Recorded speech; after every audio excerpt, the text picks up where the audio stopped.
Bonjour, chers bien-aimés, frères et sœurs, dans le nom de Jésus-Christ.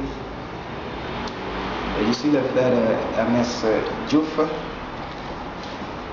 du mouvement JDM, de la mission d'Afrique francophone. Aujourd'hui, ce que j'ai à partager avec vous, c'est concernant qui est Jésus-Christ. Il y a beaucoup de gens, ils n'ont pas un aperçu très clair concernant la personne de Jésus-Christ. Il y en a même beaucoup de confusion concernant la personne de Jésus-Christ. C'est parce que tout simplement, beaucoup de gens regardent tout simplement humainement.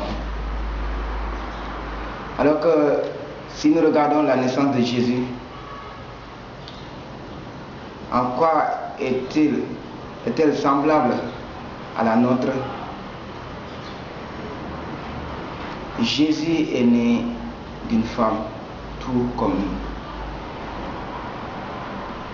nous, mais il a été conçu du Saint-Esprit.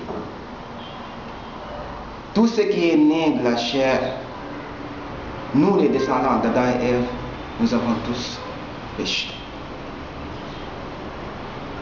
Seul le Seigneur Jésus a été né d'une vierge.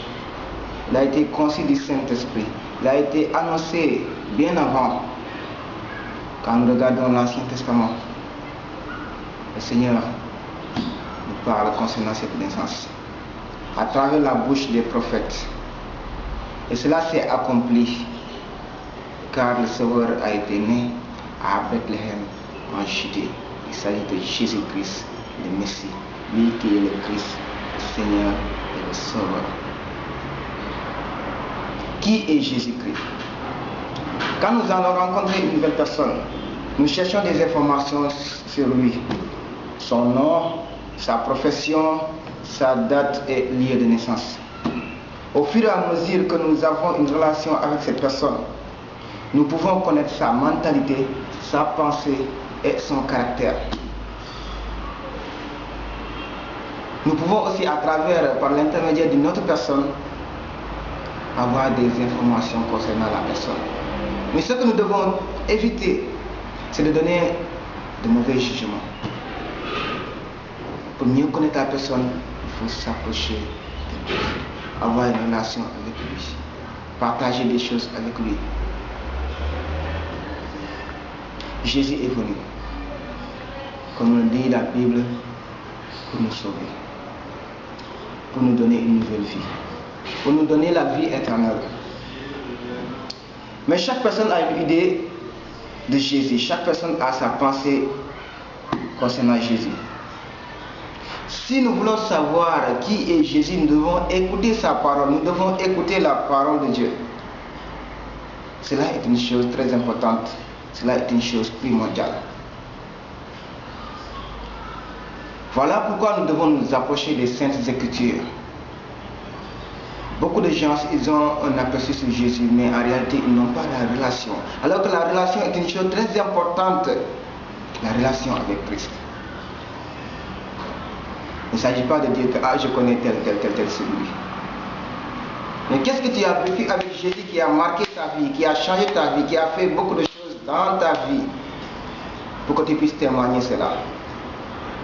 Jésus lui-même, il a dit qu'il faut écouter sa parole et la mettre en pratique.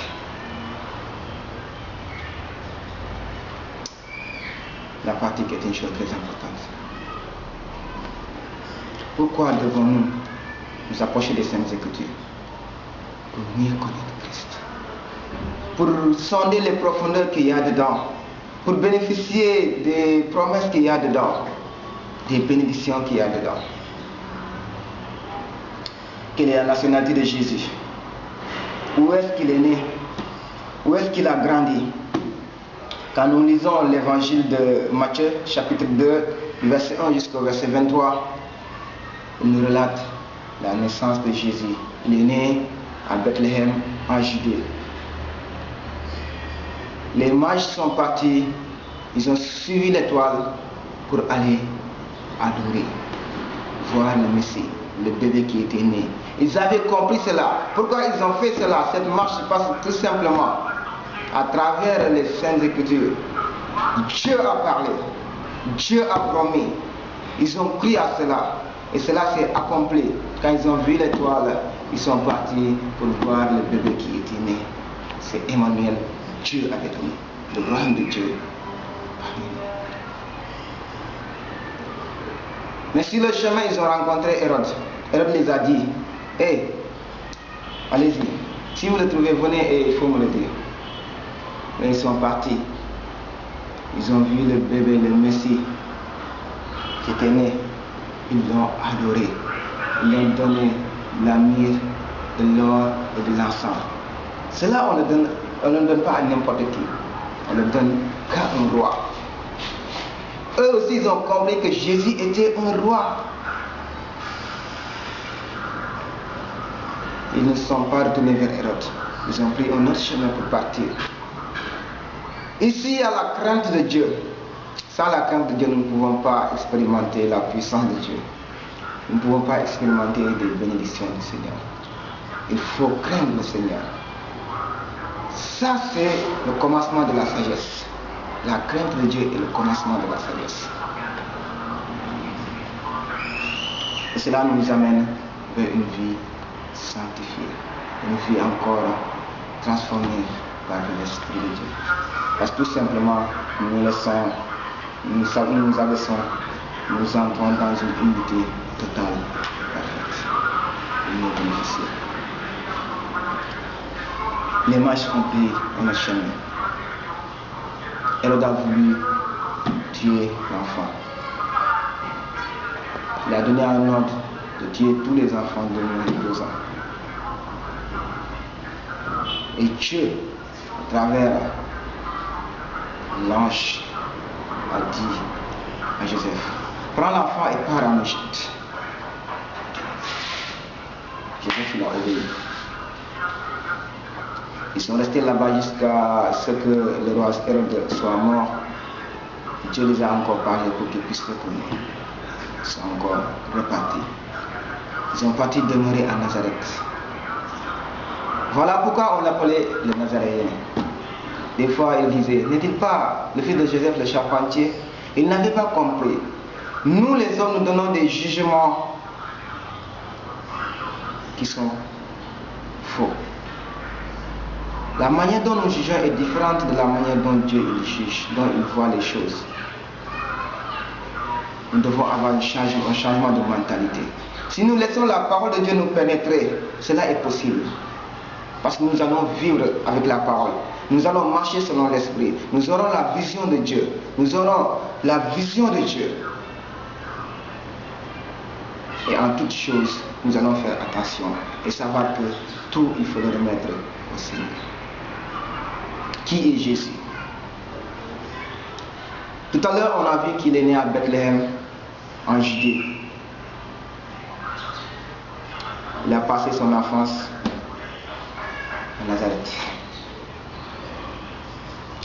On l'appelait Jésus de Nazareth. Comment s'est passée l'enfance de Jésus? Luc chapitre 2, le verset 52 nous dit, Jésus il croissait en sagesse, en stature et en grâce.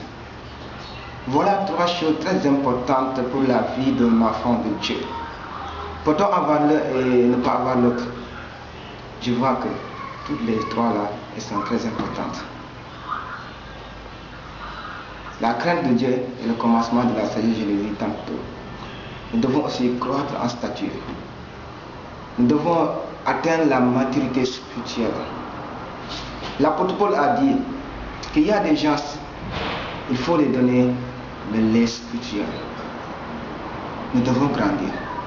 Et pour grandir, nous devons nous approcher de la parole de Dieu encore davantage. Puiser, puiser, puiser, puiser.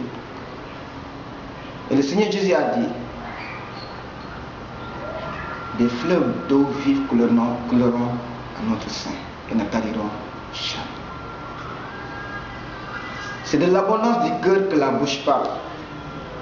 Nous avons reçu gratuitement, nous devons donner gratuitement. Qui est Jésus? Que dit la Bible sur Jésus? Dans Matthieu chapitre 4, le verset 2, il nous dit que Jésus jeûna 40 jours et 40 nuits et il eut faim. Jean 4, le verset 6 nous dit qu'il était fatigué. Marc chapitre 4, le verset 38 nous dit que Jésus dormait. Jean chapitre 1, verset 35 nous dit Jésus